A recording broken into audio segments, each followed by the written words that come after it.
Daily Broadside, day 728. 38 years ago today, the world lost Cliff Burton, sadly, in a bus accident in Sweden. I think it was Sweden. Somewhere in Africa.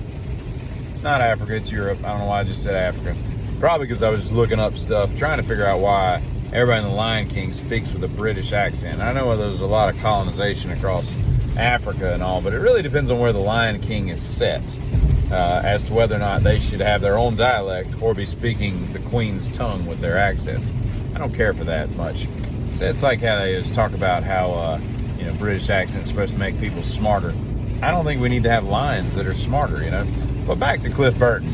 While he is the most important bassist that Metallica's ever had, he's not the best one in my opinion overall. I think that was Jason Newsted. What he brought to the band, he could downpick just as fast as Hetfield. He did things vocally that they needed on stage. He was just a ball of energy.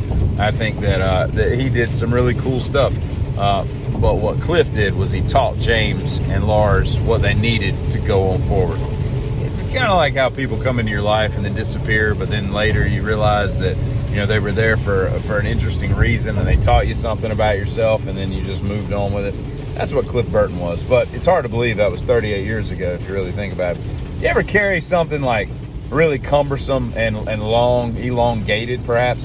Like if you were to carry like a stack of like 4 or 5 10-foot 2x4s and you're trying to navigate yourself through like a house or some doorways and all, and you're having to move sideways and all that. That's what I feel like moose are like when they walk through the woods. Because they got that, meese are massive things. They're like 14 feet tall. They've got to be like 11 feet across. And they've got to somehow get this enormous rack that's like the size of a gong on each ear, sideways through all these branches. And it's got to be annoying. I bet moose are a lot more comfortable in open fields than they are, just walking through the Alaskan wood lines and whatnot. And I was talking to a female friend of mine the other day, and we were talking about something. She's a big Disney dork. Her and her family go to Disney all the time, and I just can't get behind that.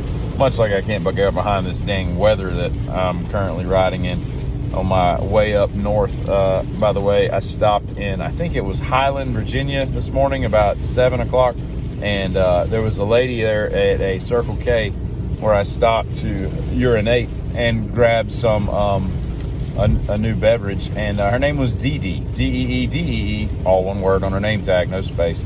And she was so, well, good morning, how you doing, where you headed? And I was like, Pennsylvania. She said, oh, where about? And I said Altoona, although we're not going to Altoona. We're going to like Pittsburgh, but I thought that Altoona sounded funnier.